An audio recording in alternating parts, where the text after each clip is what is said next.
Përshëndetje të nderuar shikues, neve po ritakojemi edhe sot me gjurmët për të ndalur tek një temë e radhës. Jemi në muajin e nëntorit, një muaj ky shumë i rëndësishëm për popullin ton, një muaj që na ka dëshmuar si komb, një muaj që njeh simbolikat më të bukura për shqiptarët e për ne që njihemi si një popull me një dashuri të flakt për më mëdhen, nuk hezitojmë asnjëherë kur vjen puna të festojmë për të arriturat e kombit ton.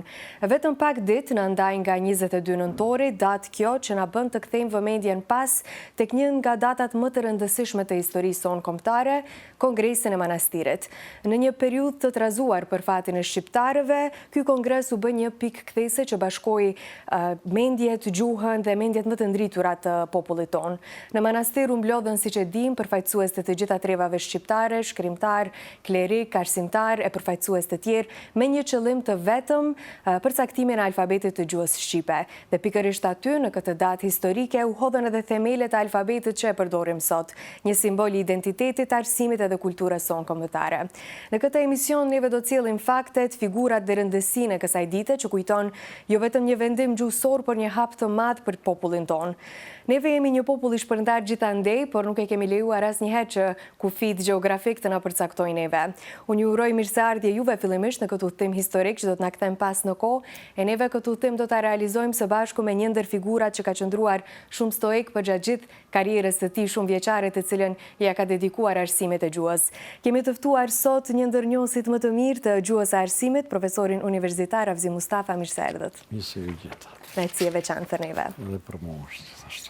Profesor, unë dua ta nis me një pjesë tjetër. Nuk do ndalemi një herë tek rëndësia e Kongresit të Manastirit, por dua të di mendimin tuaj. Në Maqedoninë e Veriut e dim se 22 nëntori, kjo datë shumë e rëndësishme për neve e Kongresit të Manastirit, është shpallur festë shtetërore shumë herët se sa të shpallej në Shqipëri. A mendoni se kjo datë është pikërisht ajo e duhura për ta festuar të gjithë shqiptarët kudo që janë si një festë shtetërore? Po, me të vërtet është kjo, vetëm se shqiptarët në Maqedoni këtë datë e kanë si datë që e festojnë, e nderojnë. Në Shqipëri dhe Kosovë nuk ekziston, por kohëve të fundit kam të dhëna dhe njohuri se edhe kjo datë në Shqipëri do të jetë një datë shtetërore që do të festohet, se është një datë shumë e rëndësishme, në të cilën të gjithë shqiptarët dhanë kushtrimin për një alfabet të përbashkët, por edhe u bashkuan edhe shqiptarët, dhe kudo që ata jetojnë, kjo datë është e atyre dhe ata duhet me krenari ta festojnë. Pikërisht që kjo ndodh në manastir, deri tani nuk kemi pasur na shumë interesim nga shteti i Shqipërisë dhe Kosova që të vinë këtu të bëjnë nderimi. Te kohët fundit, disa përfaqësues të institucioneve vinë nderojnë, por deri tani nuk i kanë dhënë rëndësi që kjo është një dobësi për të dy shtetet që ekzistojnë, se kjo është datë shumë e madhe edhe duhet gjithsesi të festohet edhe të nderohet, se aty të nderon edhe gjuhën, nderon edhe kombin, edhe popullin shqiptar kudo që jeton. Si që dim, Kongresi nuk ka vetëm rëndësi filologjike, praktike, por ka edhe një rëndësi që qonë pesh shumë të madhe. Ku qëndron rëndësia e Kongresit të Manastirit? Po, Kongresi i Manastirit, me të vërtet, se ne kemi përpjekje rreth përzgjedhjeve të shkronjave të gjuhës shqipesh edhe shumë më herët se aprovojnë ato në Manastir në 1908, para 117 viteve. Por gjuha shqipe tek e fundit edhe ka ekzistuar që ku ekziston Zoti, që kohët e lashta dhe është një ndër gjuhët më të vjetra në botë. Dhe mirë, por në qoftë se nuk ka shkrim, ajo gjuhë mund të nesër, ai popull mund të vdesë dhe të mos jetë prezente në histori, në qoftë se nuk ka alfabet, nuk ka. Por çka ishte më rëndësi se të gjithë ato që e përmendet në fillim se erdhën mendjet e dritura të kombit shqiptar, dhe nuk ishte vetëm për të diskutuar për grafinë e shkronjave, por ishte një çështje, ishte një kuvend i shqiptarëve. Ishte një kuvend i shqiptarëve ku ato përveç shkronjave, në atë kuvend përgatiten edhe disa kërkesa që janë 13 dhe e angazhon sotir kolen që këto kërkesat të shqiptarëve, të gjithë shqiptarëve që mirë shqiptjes në Kongresin e Manastirit, por dalje dhe këtu që të drejtohet sultanatit për të kërku të drejtat e shqiptarëve që u takonin. Do me thanë se ishte edhe një kuvend i shqiptarëve. Tjetër çka është me rëndësi, se për një shtet, në qoftë se nuk ka kerma, nuk ka shkronjat e nuk mund tjetë shtet, Do me thanë se shqiptarët e kishë projektu që ma heret se shtetit i dojnë shkronjat, kurse populli mund ta flasë, por një ditë do të vdesë, saj populli do të njëllë kështu, për shtetit dojtë të hapë shkolla, shtetit dojtë të bëjë korespondencë me shtetet tjera, do me thanë, nëse nuk e bënë gjuhën tane, atë nuk është shumë e rëndësishme si që ka shkrujt në kone mes jetës kur dominon të një gjuhë. Tash, çdo kom duhet të arruj gjuhën, por ne kemi gjuhën shumë të bukur, shumë tinglore dhe shumë të pasur që, do me thamë, është një prej gjuhëve që është e shejtë për shqiptarit, për arsye se ishte i vetmi faktor që i bashkoi shqiptarët, se s'di se shqiptarët të takonin 3 besimeve fetare, mandej të përqare, të darë nëpërmjet banovina, slave, greke, ndikime kishës, kishë bërë të veten, një kohë që nuk kishte gjuhën në shkrimi që të mund shkruante libra, që ta grinte populli shqiptar, por rindaset e kishë kuptu se pa në macipim kulturor nuk ka macipim politik. Dhe vetëmja që ishte ajo që shqiptarët të kenë një gjuhë, të kenë një shtet, kenë botime, libra, tekste, që të mund të bjetoj se përdryshe historia do t'i shkilte dhe do t'i humbaste kitë popull, që moti kod e rada ja drejtu edhe Kohëve të Bashkuara që kërkon një ndihmë që të arrujnë kitë lashësi evropiane, se gjuha shqipe dhe shqiptarët janë shumë të lashtë në Ballkan. Dhe ai bëni një kushtrim në Kohëve të Bashkuara se kanë për detyrë Evropa që ta mbrojë gjuhën edhe kombin shqiptar. Si gjeti shqiptarët Kongresi i Manastirit? Po shiko, çështja e gjuhës pak që se hym në histori është shumë më herët se shqiptarët në bazë të dokumenteve të para të 1462 kemi formulën e pakëzimit që është, pandej kemi fjalonin e von Hartit që kishte shkruar disa fjalë për të shkruaj, për të kaluar në Shqipëri dhe të shkojnë në Jerusalem atje.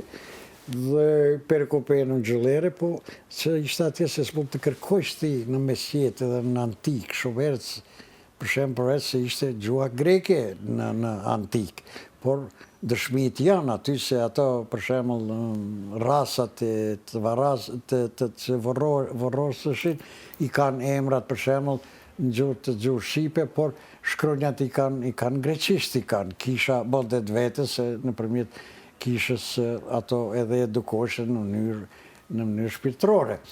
Mandej kemi një kohë që vjen edhe slavët depërtojnë, kemi gjuhën e vjetër kishtare slave, mandej vjen edhe kjo gjuha latinishte ku shqiptarët që e kanë përfaqësuar shumë herët, kështu që edhe vepra Gjo Buzuku që është vepra e parë, Lek Matrangës, Pjetër Budit të tjerë që i ka shkruar, i kanë marrë për bazë shkrimin latin, por aty ku ka pas nevojë për t'i adaptu, për t'i dhënë zë tingullit një shkruaj, atëherë ai kombinonte ashtu si mendonte se do të jetë diçka e mirë.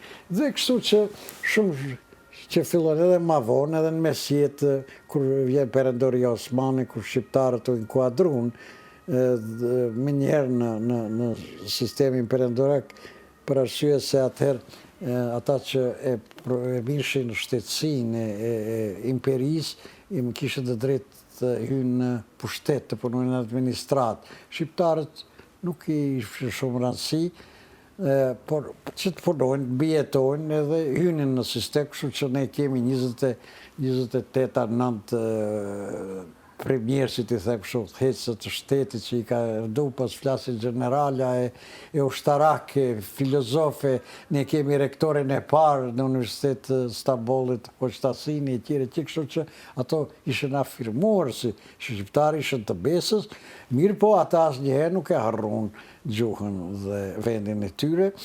Kohëve të fundit, pasar disa vjetëve, marzeu një kanadez cili na jep disa dhëna shumë interesante ku shqiptarët në Arnautkoj, në Turqi, kanë qenë ma tepër aty që kanë banu, kanë shetit apo kanë pushu e tjere, do të bëjt shofë se sa janë ato të dhanë mas perendorisa, sa e dunë shtetin, edhe si do të deklarojnë, edhe I pyet të gjithë thonë se janë shqiptar Arnaut e tjerë, që ai vendos 1000 shqiptar të largojnë me njerë nga Stambolli. Po ma vonë pas disa vite përsëri e bante njëjtën pyetje dhe 450.000 shqiptari kthen në Selanik. Është ai libri Fantazma e Selanikut që është mjaft interesant të qirit shkruaj se sa shqiptari është I dhanë dhe I ka rranjet, asnjëherë nuk I shkput rranjet, ai niset nga ajo parolla se guri në rëndon në vendin e vetë. Kështu që, do me thonë, shqiptarët jetë lidhur, po ajo që I lidh është gjuha. Pa marrë parasysh besimet fetare, pa marrë parasysh ato ndarjet rajonale, ku diun ato zonat që o thonë, kur është faktori kryesor që ato bashkohen, është gjuha. Edhe kjo është një ndër karakteristikat më të bukura që neve kemi, për shkak se pavarësisht të gjithave vazhdojmë të qëndrojmë me parimin që gjuha është e jona dhe kombi është joni.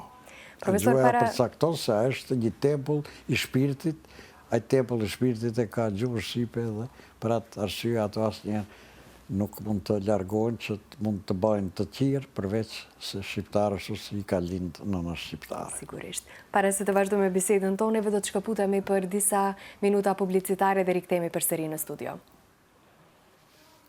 U rikthyem përsëri në studio për të vazhduar me diskutimin tonë mbi rëndësinë e Kongresit të Manastirit dhe çka solli ajo për neve. Dua të di, profesora, çën të përgatitur shqiptarët për arritjen e një alfabeti të përbashkët? Po shikoni, I pari që kishte kriju një alfabet, një fet alfabeti në unë veçilharë, që e bëri edhe një abetare, e vëtar që e qonë fare I vogël, 1824, dhe ma vonë 1825 e shtoj për 8 faqeve, e boni afër 22-3 faqe. Dhe ky një fet si I pari rilindës, I cili kërkonte që të shpik një alfabet që shqiptarët të shkruajnë gjuhën e tyre. Dhe prej vëtarit, në me thënë të Naum Veçilharxhit, deri në Kongresin e Manastirit kemi afër 196 alfabete. Që të thotë shumë. Kjo është edhe pasuri koptare nga njëra anë, po nga ana tjetër tregon se si ne kemi centër të çapë, të shpërdame, të kuediune. Dhe ato ishte që kudo që jeton shqiptare dhe zonat më të thella të ketë një alfabet, të ketë një abetare, të ketë një tjetër. Dhe kështu që të gjithë kolonit që vepronin jashtë trojeve shqiptare, qoftë në Kairo, qoftë në Stamboll, qoftë në Rumani, qoftë në të gjitha gati vendet, ku ato vepronin, e kishën breng e kishën këte se si shqiptarët pa shkollë, pa alfabet, pa gjuhë, nuk mund të shkojnë përpara dhe të rënditen të popujt përparimtar të Evropës që ishte shumë para shqiptarëve në atë kohë. Për shkak se atë kishën shkollat e tyre, gjuhën e tyre dhe nuk ishte shumë problem. Dhe të këtilla përpjekje shumë, sidomos ndihmë e madhe është ajo që filloi Pjetër Budi, Pjetër Bogdani, Gjon Buzuku, Lek Matranga, mandej arbreshet të Italisë, edhe ato fillon, por sfondi atyre ishte me germat latine. Ishte aty, po ku thash se mungojnë ato, germa ato veti kryoni, ashtu që kryu edhe në unë veqërarëgje për shumë germa që i mungonin. Dhe kjo i bregoste se kishtë ky kaos i alfabeteve. Ne kemi edhe gazeta që janë botuar, sidomos Albania Fajkonicës me alfabeti që ai kishte kriju vete. Kemi gazeta të tjera që i mirshin ndonjë që e kishte pik ndonjë alfabet, bonte ndryshime, botonte abetare e tjere. Dhe kështu që shqiptarët e kuptuan këtë se pa pas një alfabet unik të përbashkët nuk mund të shkojnë përpara ato. Dhe para se të marrët kongresi i manastirit, kemi përpjekje të rilindazve, atyre përparimtarve, që të marrët një kongres në Bukuresht, kemi një kongres të marrët në Vijenë, kemi një kongres të marrët edhe në Zvicër. Po, pikrisht pse u zgjodh manastiri? Kjo është ajo pyetja, se mund të marrësh te kudo. Shqiptarët që ishën të vendit nuk ishin para, këte e finansonin kolonit shqiptare që vepronin jashtë atë dheut. Për arsye u caktu manastiri, se manastiri si vilajet kap shumë zona apo reone që shtrihet deri në Elbasan, të poshtë diku në afër deri ka Selaniku, një pjesë të Maqedonisë perëndimore, edhe kap edhe pjesën e Dardanis, ose vilajetit të Shkupit që i thoshën të shkoç. Të me thënë, është një si territor pak ma i gjanë. Kjo ishte ajo. E dyta, që është shumë e rëndësi se manastiri ishte shpallë si qytet konzush. Dhe për të pas jehon, ata që të marrin, atë dikush të lavdrojt, dikush të shkruj, dikush të aktualizoj se çka bojnë shqiptarët, e di, dhe përmjetë atyne ambasadorëve, konzujve që kanë vepru në manastir, ato ishën të parët. Por nga ana tjetër kemi edhe shumë që kanë dashë këtë kongres kanë pritë që do t'jetë një mollë sherrë ku shqiptarët veç ma do të shpërdane, do të përçane dhe ma nuk do të ketë ma Shqipëri. Për shembull, Serbët të parët të dërgojnë një letër në Stamboll ku thotë se çka është kjo? Pse shqiptarët krijojnë tani alfabet, kanë alfabetin e të marrin alfabetin tonë slavë tjerë ose grek që. Por ata turqit japin një përgjigje se ajo është punë tipografie, punë shtypshkruajave, nuk ka të bëjnë me atë çështje të politikës që do shta i kanë thënë ato. Kështu që kemi edhe grekët, po të njëjtën situatë reagojnë se pasi gjuha e Zotit është gjuha greke, gjuha shqipe, dikur mund t'i ke shkryt, dikush janë shkryt në fletën e lakrës, po e ka hangër, dikush do një kafshë, dhe me thënë kishte kështu të këtilla, që mendonin se nuk dojnë shqiptarët të kenë. Por shqiptarët e kishën vendos, dhe e kishën marrë nga të gjitha trojet ku ato, veri, lindje, Shqipëria e mesme, dhe ato diasporë që punojnë ku ishën ma tepër, sidomos këta të Korçës ishën në Bukuresht, në Sofje, në Egjipt, në Stamboll e tjere. Dhe këto kishën provu ma para, se deri në lidhjen e Prizrenit shqiptarët nuk ishën të paraqit në arenën botërore, se të gjitha ato i qunin o latin, o i qunin turq, o i qunin grek, o i qunin ku e di, me nofka të tjera, parasyje se duke bazuar në fenë, që ishën ortodokse, katolike e tjere, kurse muslimanët i kishën lanë. Anës edhe kemi edhe një përpjekje që gjuha shqipe shkruhet me germa turko-arabe shkruhet. Dhe kemi disa abetare të botuara, një abetare kemi të Recep Vokës, që 1372, që në botu, diku ka 1910 e vjen këtu, që të shkruhet me shkruajnja turko-arabe, se nuk e lje Kurani, i mendojnë që se duhet fillojnë nga e gjata në majta, jo nga e majta në gjata, se me këto shkruajnja ka urës nuk shkojt në xhenet. Po, ishte mjaft interesant se pas lidhjes Prizrenit, me njerë u formu komiteti për mbrojtjen e gjuhës dhe shollën kanonizma dhe botu një alfabetare ato. Një alfabetare me 27 shkronja. Por baza ishë shkronja latine. Dhe kishën mbet edhe një 7-8 shkronja dikun. Kemi autor që parafërsisht të kësaj alfabetit të Stambollit që i thonë, që për 4 germa që mund të dalloj. Ishte problemi dhe si thëse e saj asë tjeri që të me thonë do shkojnë që mund të gjanë me diagrame apo me shenja diaktrike, të me thonë të dallojnë nga ato të tjerit. Mirë po, shqiptarët e kishën vendosë se shqiptarët janë të orientuar nga Evropa.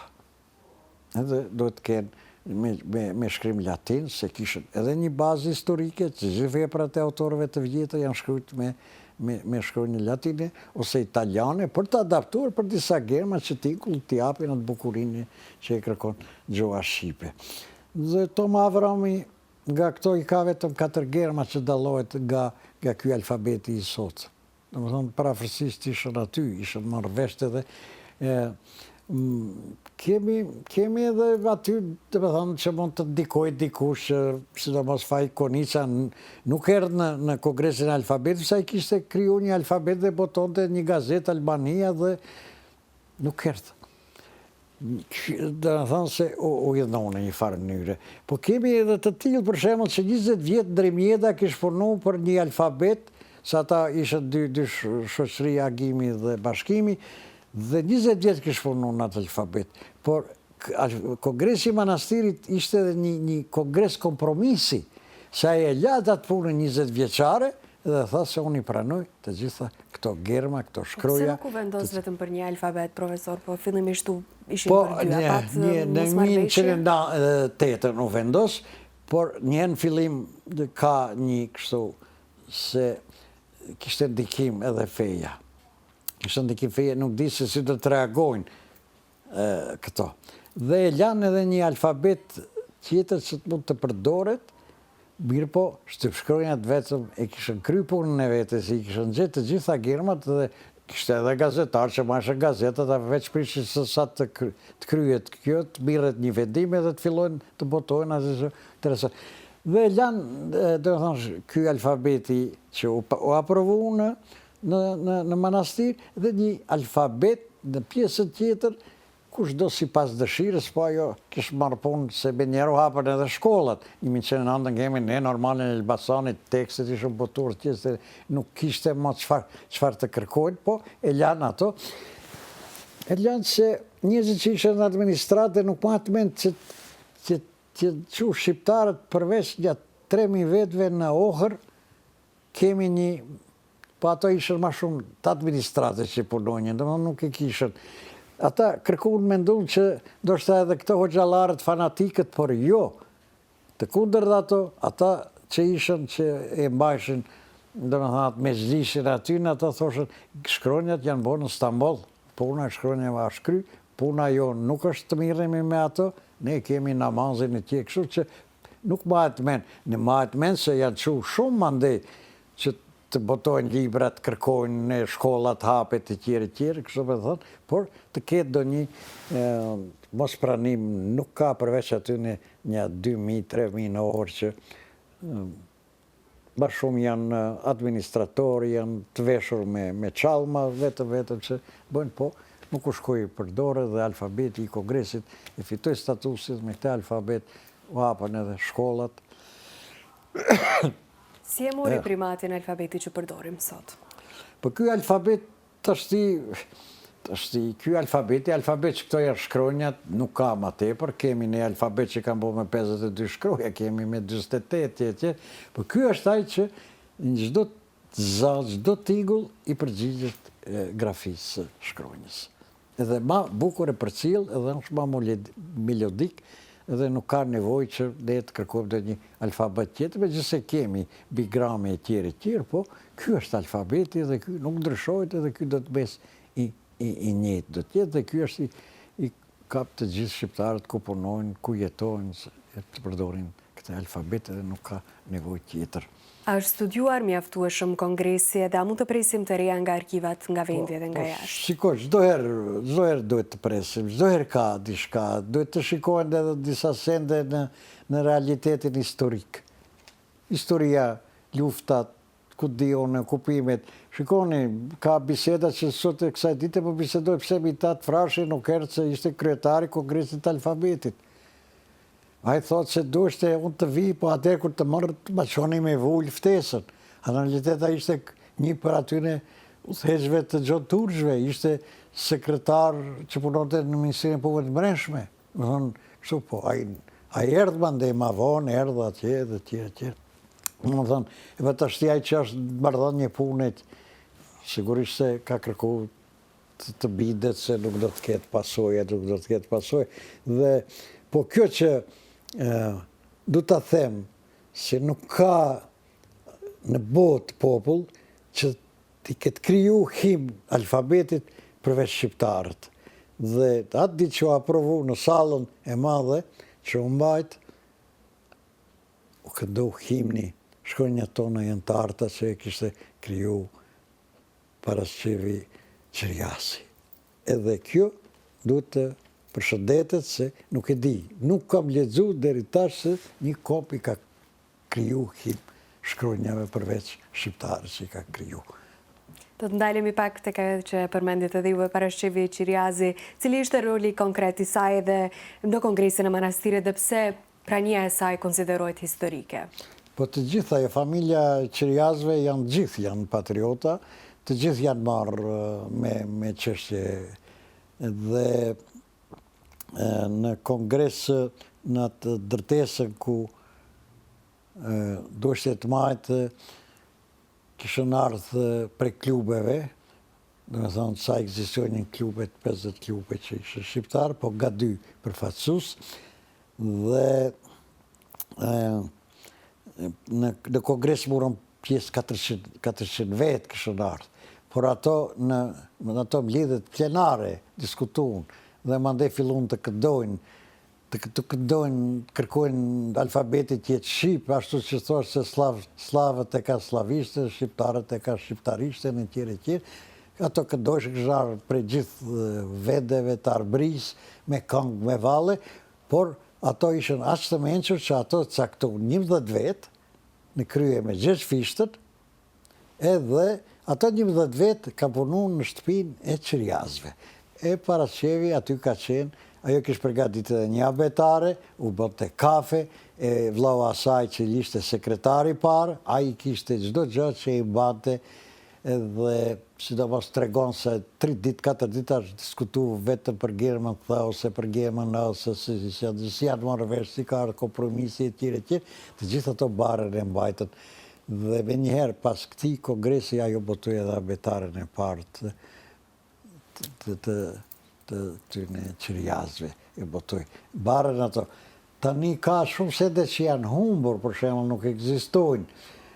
Ka dokumentacion që çdo herë ka diçka risi që ne nuk e dim, se ne nuk kishëm administrat, nuk kishëm arkiva, nuk kishëm ne i bëshëm në mënyrë private, për shembull, profesor Gjevat Lloshi tregon se një e afërme e Paraskevi Qiriasit në Korçë ka jetu, atë shpiku e ka që se këtë shtyp shkronjën e manastirit që botoheshin edhe libra, ne kemi të botuar edhe libra, kemi përveç abetarës, kemi edhe libra kështu fizike, kudi, Kristodakoja, mande kemi gazetat e ndryshme, me njerë pas asaj ka shku i ka marrë në Korçë atje, po atë shpinë e ka shit, gjitha dokumentet që ka pas e ka shit për letra, thot profesor Gjevat Lloshi.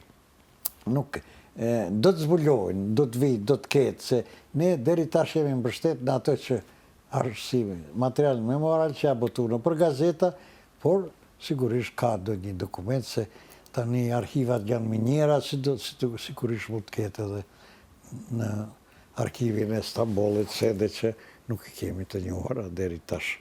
Si u pret pjesëmarrja e një gruaje në një ngjarje të tillë kombëtare?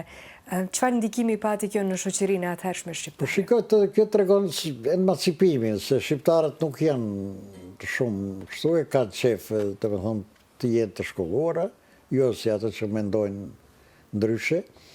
Kjo ishte një familje ngritur, kisha studiu jashtë në Amerikë, isha këthy dhe ishën non pas çështjes kombëtare që ato ta drisit se e dishën se pa arsim, pa edukat, nuk si mund ta edukoj një nanë e pashkollore një fëmijë.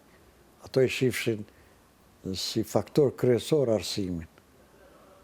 Ajo duhet të edukohet, duhet të eci përpara, jo të shkojmë përbas, të shkojmë se asgjë nuk bëj ajo nga historia, se të mendojsh diçka që nuk mund të realizosh. Ato ishën të gritura, ishën të arsimore në Stamboll, në Amerike, u kthyn edhe ishën sakrificë e një sistemi komunist në Shqipëri që nuk i dhanë asgjë atyne, ato ishën në vujtje shumë të madhe edhe ashtu vdiqën. Se njerëzit e mëdhej vdesin në vujtje, vdesin, por ajo mbetet që ajo nuk, emri asaj nuk harrohet kur, derisa të ekziston populli shqiptar dhe gjermat shqipe, aty do të jenë prezent emri tyre. Neve do të shkëputemi edhe njëherë për një hapësirë shumë të shkurtër publicitare dhe rikthehemi përsëri në studio. Kur rikthehemi përsëri në studio, profesor, jemi në drejt minutave të fundit të emisionit tonë sot. Për fund dua të di ku qëndron gjuha shqipe në Maqedoninë e Veriut sot, si në aspekt institucional, ashtu edhe në aspekt shoqëror, si e shihni? Në shoh shumë keq e shoh, dhe atë që jemi bregosur, se ndikojnë shumë faktor. Dikur në atë kohën e themi sistemi socialist, pas jo aprovu gjuha shqipe, ne me këmbgulje kërkonim që të zbatohen normat e gjuhës shqipe. Shkolla ishte ai faktori kryesor që ndikonte, fillon të ndikojmë në familje, dhe kjo zgjati deri në ardhjen e shtetit pluralist, të cilët ma nuk i vënojmë shumë rëndësi gjuhës shqipe, si e flasim, si e shkruajmë. Rrjetet sociale janë katastrofike dhe ma keqja është që nipnit ton fëmijët nuk flasin ma gjuhën shqipe, gjuhën anëtare, dhe unë thëmë se ma nuk ka gjuhë anëtare, po do të ketë gjuhë të parë, 2, 3, kështu me radhë. Bëj apel, lexoj kështu, nuk kam Facebook, se shumë bëm nervoz për arsye se shumë studentë që kanë kry arsimtar, bile edhe profesora me tituj, mi shkruajt ashtu gjuhën shqipe me ato gabime trashanike, është e pa tolerueshme, dhe kështu që ju thom ma mirë që ato mos shkruajnë, ma rahat do të jenë se sa me ato që i shofun, që nuk din, as pas flasin për strukturën e fjalisë, por flasin për gabime që ka ndonjëherë edhe gishti nuk i kap ato germat që dojtë, po janë edhe me shumë gabime, kështu që nuk e di, dojtë vetëdijsohemi dhe tek e fund mos presim shumë që të tjerit neve na i rregullojnë. Ne vetë duhet të angazhohemi se pa gjuhë anëtare nuk do të ketë as kop shqiptar. Shumë mesazh i bukur. Faleminderit shumë për kohën, faleminderit për bisedën. Faleminderit edhe ju.